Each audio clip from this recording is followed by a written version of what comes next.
আজি ঐতিহাসিক তলাতল ঘৰৰ প্ৰাংগণত আমাৰ অসমীয়া যুৱ মঞ্চৰ লগতে অসমীয়া মহিলা মঞ্চৰ শিৱসাগৰ জিলা সমিতিৰ লগতে জয়সাগৰ আঞ্চলিক সমিতিয়ে আমি এটা ইয়াতে প্ৰতিবাদ সাব্যস্ত কৰিছোঁ। আমাৰ প্ৰতিবাদৰ মূল লক্ষ্য আৰু উদ্দেশ্য এইটোৱে যে আমাৰ হিয়াৰ আমঠু জুবিন গাৰ্গ ডাঙৰীয়া হেৰাই যোৱা আমাৰ মাজৰ পৰা হেৰাই যোৱা আজি কেইবাটা মাহ উকলি গৈছে, কিন্তু আমি দেখিছিলোঁ সেই সময়ত বহুত এটা ডাঙৰ ঢৌ উঠিছিলে যে জুবিন গাৰ্গৰ ন্যায় নোহোৱা পৰ্যন্ত একো নহয়। কিন্তু আমি যেতিয়া দেখিছোঁ আজি লাহে লাহে যেতিয়া দিনবোৰ বাগৰি বাগৰি গৈ আছে, ক'ৰবাত জুবিন দা মানুহটো ক'ৰবাত যেন হেৰাই গৈছে, আমি তেনেকুৱা অনুভৱ কৰিছোঁ। আজি কথাকেইটা ক'বলৈ যাওঁতো মই ক'ৰবাত আৱেগিক হৈ পৰিছোঁ, কিয়নো অনাগত দিনত আৰু মাত্ৰ এটা মাহৰ পিছতে আমাৰ বহাগৰ বিহুটো আহি আছে। বহাগ বিহু বুলি ক'লে আমি জুবিন দা নোহোৱাকৈ বিহু পতাটো আমি কিমান ধৰণৰ এটা কষ্টকৰ কথা, সেই কথাটো আমি প্ৰতিজন অসমীয়া হিচাপে আমি বুজি পাওঁ।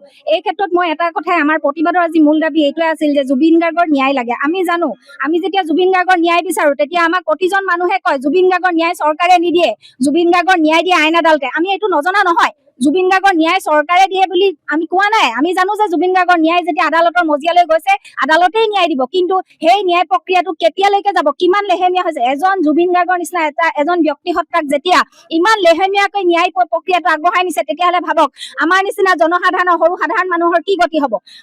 ইমান লাখ লাখ জনগণৰ গুণমুগ্ধ মানুহৰ তেওঁ এনেকুৱা এটা ব্যক্তি হত্যা, তেওঁ যি ন্যায় প্ৰদানৰ যিটো এটা ক্ষিপ্ৰতাৰে তেওঁৰ ন্যায় প্ৰক্ৰিয়াটো আগবাঢ়িব লাগিছিলে, কিন্তু তাত দেখিছে, আমি সকলোৱে আজি দেখিছোঁ যে তাত লেহেমীয়া হৈছে। আমি বিচাৰিছোঁ যে চৰকাৰে, মুখ্যমন্ত্ৰী ডাঙৰীয়াই কৈছিলে যে ফাষ্ট ট্ৰেক আদালত গঠন কৰা হ'ব, তাৰ জৰিয়তে খুব সোনকালে আমি জুবিন গাৰ্গৰ ন্যায় প্ৰদানৰ কথাটো আমি বিবেচনা কৰিম। আৰু লগতে তেওঁ কৈছিলে যে যেতিয়ালৈকে এইখন চৰকাৰে জুবিন গাৰ্গক ন্যায় প্ৰদান কৰিব নোৱাৰে তেতিয়ালৈকে আমাক ভোট দিব নালাগে। কথাটো আছিল ভোট কেন্দ্ৰিক।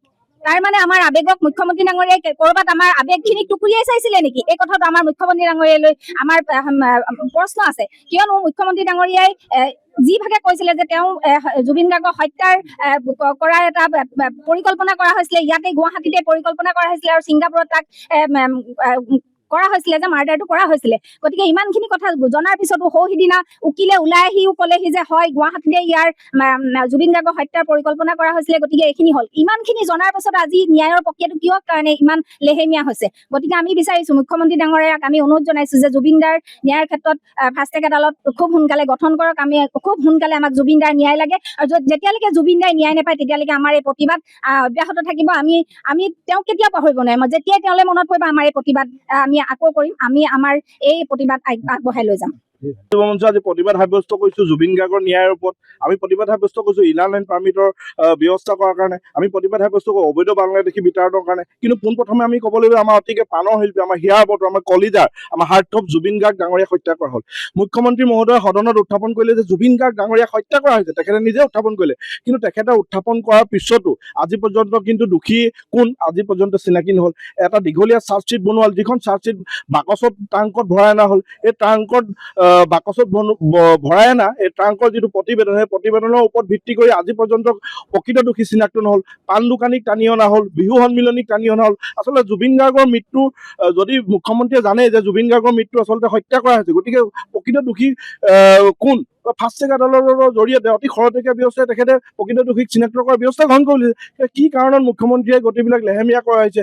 জুবিন গাৰ্গ যোনদিনা মৃত্যু হৈছে তাতকৈ ডাঙৰ কথা, সেইদিনাৰ পৰাই কিন্তু এখন নাটক ৰচনা হৈছিলে, আৰু আজি পৰ্যন্ত সেই নাটকৰ ৰূপ চলি আছে। সেই নাটকৰ ৰাইজে দেখা পাই আছে। আচলতে 2026 নিৰ্বাচন আহি আছে, ৰাইজে বিচাৰিছে যে 26 নিৰ্বাচনৰ আগমুহূৰ্তত যাতে জুবিন গাৰ্গৰ ন্যায় প্ৰকৃত দোষী আচলতে শাস্তি প্ৰদান কৰক অসমৰ ৰাইজে বিচাৰিছে। গতিকে আমিও অসমীয়া যুৱ মঞ্চই দাবী উত্থাপন কৰিছোঁ যে ফাষ্ট ট্ৰেক আদালতৰ জৰিয়তে জুবিন গাৰ্গৰ কোন দোষী, জুবিন গাৰ্গৰ মৃত্যুৰ লগত কোন আচলতে প্ৰকৃত হত্যাকাৰী, সেই দোষীক চিনাক্ত কৰি কঠোৰতকৈ কঠোৰ ব্যৱস্থা গ্ৰহণ কৰিব লাগে। যিকোনো খবৰৰ বাবে যোগাযোগ কৰক আমাৰ এই নম্বৰত 9181 307 2221।